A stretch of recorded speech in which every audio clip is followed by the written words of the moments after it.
Masih bersama saya Eliza Hasan dalam Creative Money. Kembali ke Bu Rini. Bu Rini, tadi ya, perjalanan yang cukup lumayan lah ya, 1 tahun ini dari 2019 hingga akhirnya tadi banyak sekali konsumen-konsumen yang sudah menjadi langganan dari Yuk Bersihin ini.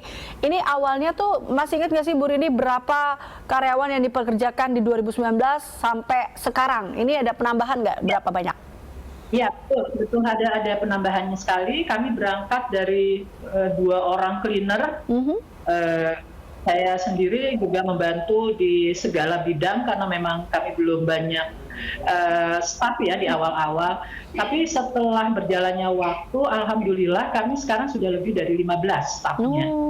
Jadi saya punya staf khusus untuk media sosial ya, untuk yang tenaga sales di lapangan, tenaga cleaner kami juga ada, kami punya pengemudi dan sebagainya. Menyenangkan sekali sih Mbak Elisa karena memang bisa menampung banyak tenaga juga dalam bisnis ini gitu. Jadi ya kontribusi kami mengurangi pengangguran juga. Ini apalagi dengan naiknya hampir 100%, berarti kewalahan nggak sih Bu? Makin nambah lagi dong cleanernya. Nah, iya, kami memang merekrut terus, cuma memang trainingnya kan nggak cepat juga ya. Dia tergantung sih, tergantung cleanernya. Ada yang cepat, ada yang fast learner, ada yang enggak.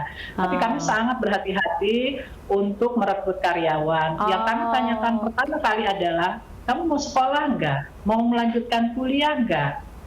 Kalau mereka bilang, ya saya mau, kami akan rekrut. Karena buat saya anak yang berambisi untuk maju, itu wajib untuk difasilitasi. Dengan luar itu, biasa. mendapat tidak hanya anak yang jujur, yang pandai, yang bisa bekerja dengan work ethic yang baik, tapi juga ya memang sekarang belum ada yang lulus sih ya. Cuma saya akan bangga sekali melihat mereka nanti menjadi apa gitu. Ini kan menjadi pimpinan di Yuk Bersihin sendiri. Cakupannya udah seberapa banyak sih Bu? Sejauh ini apa masih di Jakarta aja, apa Jabodetabek atau seperti apa Bu?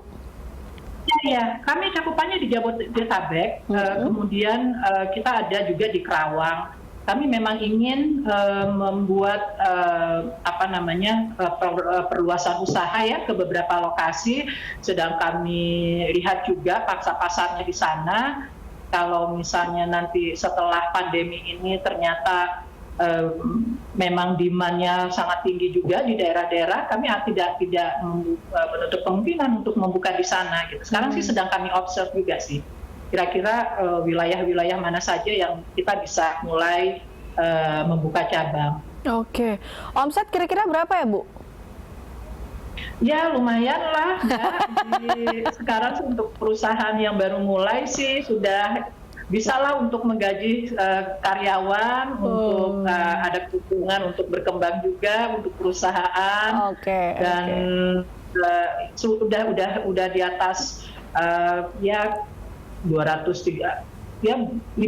mungkin ya, di atas 500 juta lah udah. Bagaimana strategi dari Yuk Bersihin sendiri untuk menghadapi kompetitor atau persaingan bisnis? Jadi yang pertama strategi kami tetap menjaga kualitas dan komunikasi juga dengan konsumen yang sudah menggunakan jasa kami. Jika kami ada program itu, kami info atau kami memberikan tips-tips misalnya bagaimana agar tempat tidur tetap bersih atau bagaimana tips untuk membersihkan karpet dan sebagainya. Jadi di samping membina yang sudah ada, kami juga tetap mempromosikan jasa kami dengan gencar di media sosial dan offline. Nih range harganya sendiri tuh ini nggak sih bersaing juga nggak sih dengan pasaran? Kira-kira berapa sih Bu Rini? Karena kan beberapa sektor lainnya dengan maksud kami beberapa layanan juga masuk ke dalam hal ini. Mereka ngukur kalau tempat tidur besar kecilnya tempat tidur, terus per tempat duduk. Betul. Itu memang ukurannya kurang lebih sama ya, Mbak Elisa, kurang lebih sama. Jadi misalnya untuk tempat tidur yang single 75.000 gitu. Cuma kan 75.000. kadang-kadang kami berikan juga diskon khusus untuk yang sudah menggunakan kedua kali gitu ya.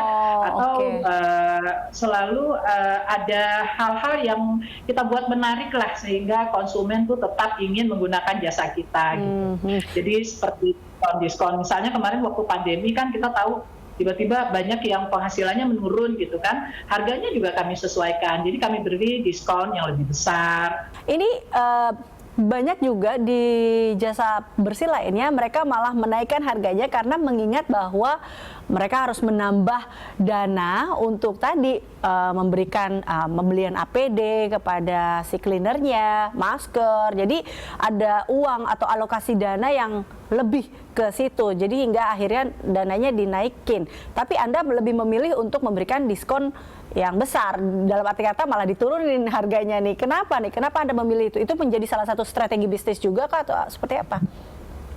Betul. Itu diskon itu sangat baik untuk merekrut konsumen baru sebetulnya. Jadi sebetulnya memang keuntungan kita menjadi turun. Tapi kami percaya strategi kami bahwa masa ini akan berakhir gitu. Nah, pada saat masa ini berakhir, konsumen itu sudah banyak yang menggunakan jasa Yuk Bersihin dan mereka merasa puas dengan itu. Nah, kita akan meraih konsumen yang lebih banyak setelah ini semua berakhir. Kalau sekarang kami diskon itu juga bagian dari empati kami juga sih, bahwa kita semua sedang dalam masa sulit nih. Ayo kita kalau mau tetap bersih, mau tetap nyaman tidurnya ya nggak apa-apa, pakai jasa Yuk Bersihin, kami berikan diskon yang menarik, tapi kami tetap untung. Perusahaan kan harus tetap untung ya, Mbak Elisa, tapi untungnya tidak sebanyak ketika sebelum pandemi. Bu Rini, terima kasih telah bergabung bersama kami dalam Creative Money. Sukses terus untuk Yuk Bersihinnya ya. Thank you Bu Rini. Dan pemirsa, tentunya terima kasih Anda telah bersama kami dalam Creative Money hari ini. Jangan lupa tetap patuhi dan disiplin dalam protokol kesehatan, cuci tangan, pakai masker, jaga jarak, dan jaga kesehatan Anda. Saya Liza Hasan pamit, sampai jumpa.